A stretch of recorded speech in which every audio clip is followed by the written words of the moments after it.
7 days, and that's all it took. Minnesota Representative Melissa Hortman broke Democrat ranks, voted with Republicans. Nope. And she was shot in her home. She was shot in her home alongside her husband in what police call a politically motivated assassination. The shooter, Vance Boelter, hunted her down like an animal. But here's what makes this murder different.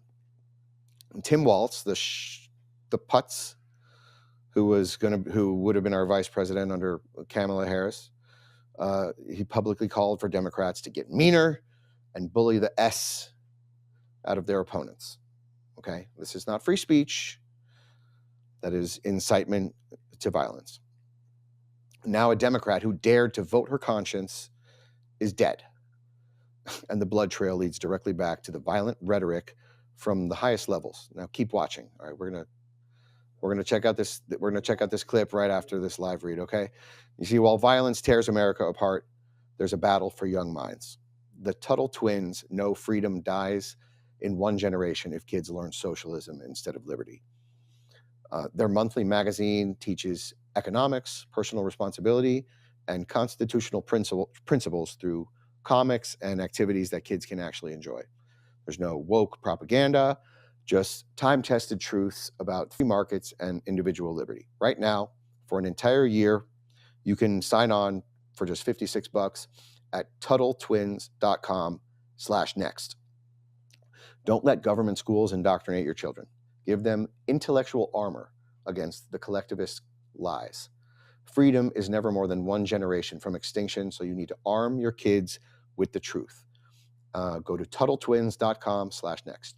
TuttleTwins.com/next.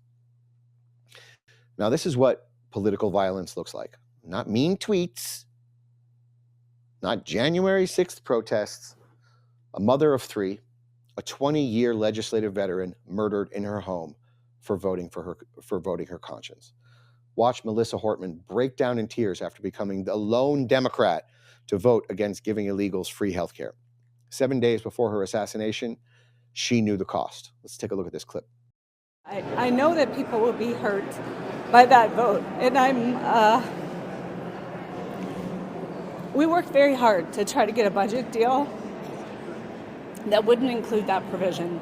DFL Speaker Emerita Melissa Hortman emotional following the House's adjournment from a special session Monday. Hortman was the lone DFL lawmaker to cast a vote to cut Minnesota Care access for undocumented immigrants. It's a move she made with a heavy heart. I did what leaders do. I stepped up and I got the job done for the people of Minnesota. I did what leaders do. She stepped up. She voted for Minnesota taxpayers over illegal aliens. For that crime against Democrat orthodoxy, she paid with her life. But Hortman's blood isn't just on her killer's hands. I want you to watch Tim Walz explicitly call for violence against his political opponents. This is criminal incitement. This is not protected speech. Let's take a look at this clip. Called out on this because I called Donald Trump a wannabe dictator. It's because he is. It's because he is. Oh. The governor's being mean, and the governor's speaking out on that. Well, maybe it's time for us to be a little meaner. Maybe it's time for us to be a little more fierce. Because we have to ferociously push back on this. And again, I'll speak to my teacher colleagues in here.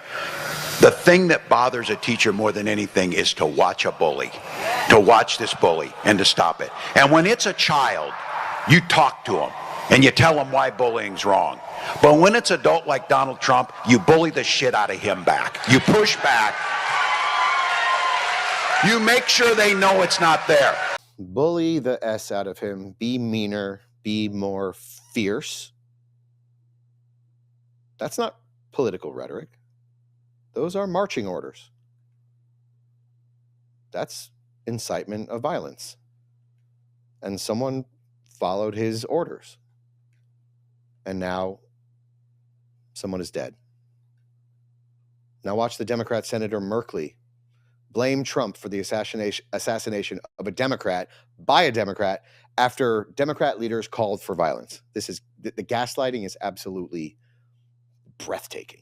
There was a state representative, Democratic leader of the state legislature in Minnesota killed over the weekend, a state senator shot.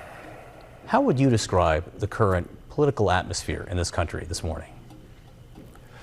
I feel like Trump has really popped the lid off the rhetoric and the sense of hate and violence and promoted this type of an environment.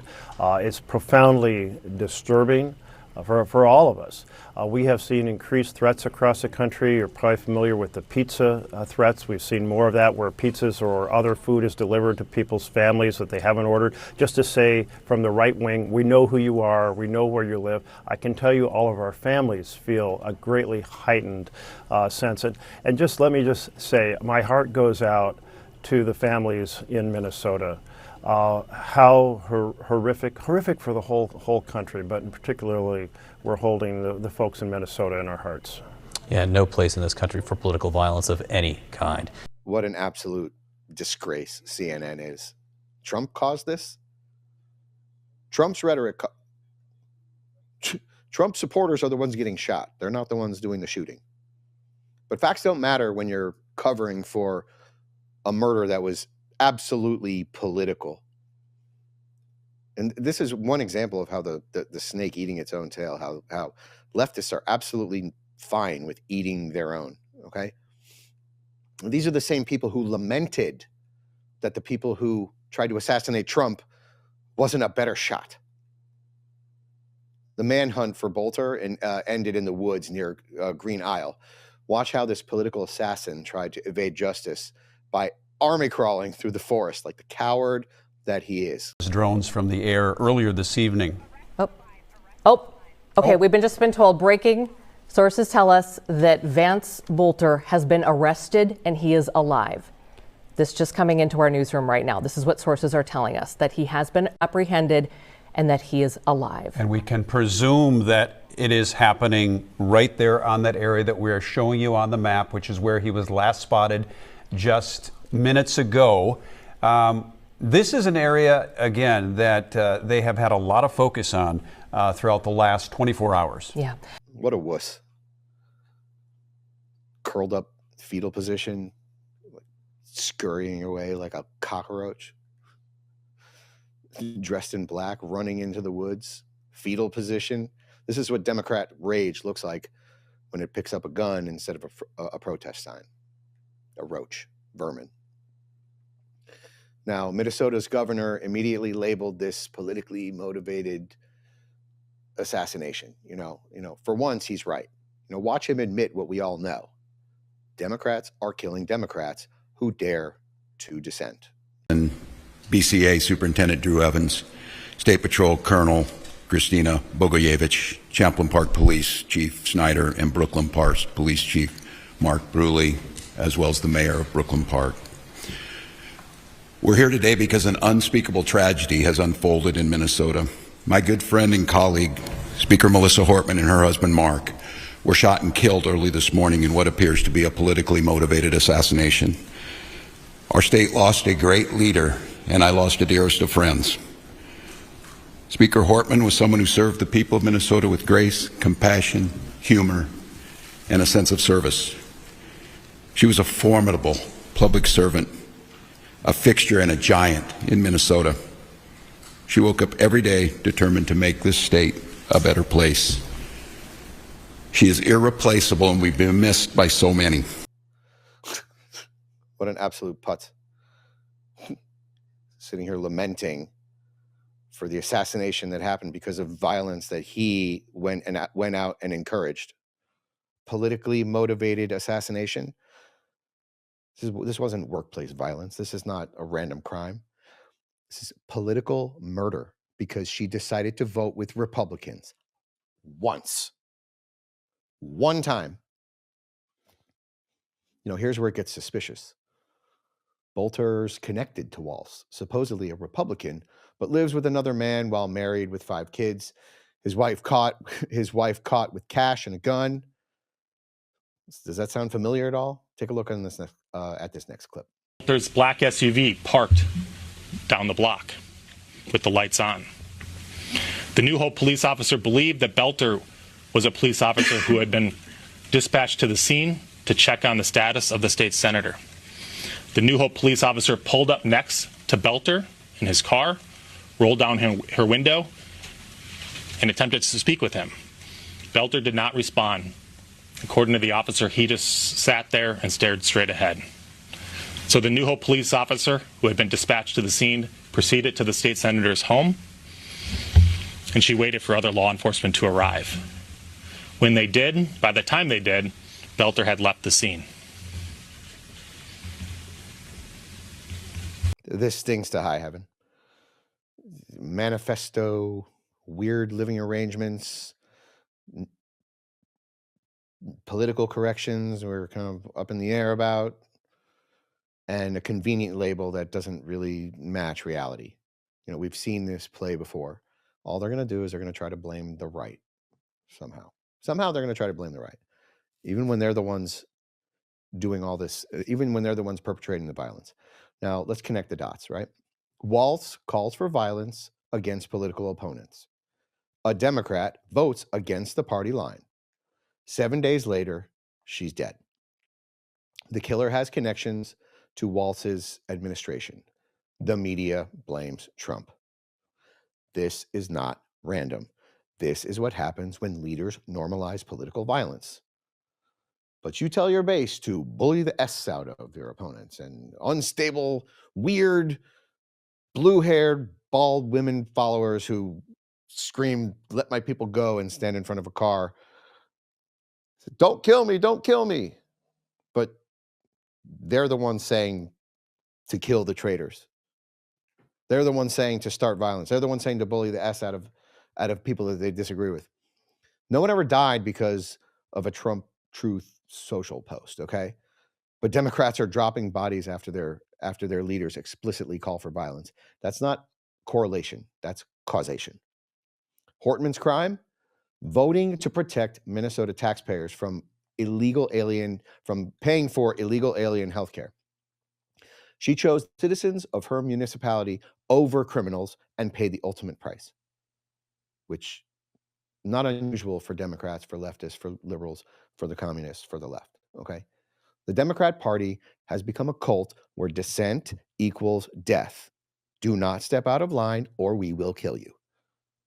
Step out of line, vote your conscience, you will face an assassination. This is Banana Republic violence, not American democracy. This is an absolute tragedy. And where is the FBI? Where are the congressional hearings? Where are the media investigations into Democrat rhetoric causing Democrat violence on other Democrats? Crickets. Nothing. Because admitting the truth would destroy their narrative even further. This is why you have talking heads and clapping seals on CNN trying to blame Trump and trying to find a way that this is Republicans' fault. It's not. Melissa Hortman was a mother, a wife, a 20-year public servant, and now she's dead because she dared to vote with Republicans once. Her blood is on the hands of every Democrat who called for violence and got it. Now, if you value this report, please tap subscribe. Please share this link. We definitely need some support here. And I'm going to get to my closing statement right now, okay? You know, a Democrat is dead for voting Republican once. Let that sink in. Not threatened, not censured, murdered. Shot dead in her home 7 days after breaking ranks. And this is where leftist violent rhetoric leads. Not to revolution, not to this happy utopian place where everyone swears we're going, okay? To mothers being murdered for voting their conscience, for voting her conscience. Leftist violence, but I repeat myself, from Nazis to Antifa, the left has never really had a problem with violence. Now, Tim Walz has blood on his hands. When you tell supporters to bully the S out of your opponents, you're responsible when they upgrade from bullying to bullets. This is not free speech. This is incitement that ended in an assassination. And the media will memory hold this by tomorrow because it doesn't fit the narrative. A Democrat killed by Democrat rhetoric doesn't fit with their worldview. It's going to cause the kind of cognitive dissonance that we that we find sort of par for the course with narcissistic bullies, basically, bullies. They're bullies. But we will remember. Melissa Hortman died for daring to put constituents over her party, even with a heavy heart. And the difference between us and them is that we respect integrity and don't cheer when one of them is murdered in cold blood. We don't cheer. Now, like it ever even happens. Here's the brutal question. Should Tim Walz be charged with incitement to violence? Hit Y for yes, N for no. Drop us something in the chat. Let's see. What do we think? What should we do with this guy, Tim Walz? What a putz. Political violence is terrorism, period. Show us where you stand. Grab some Next News gear from the shop in our link below.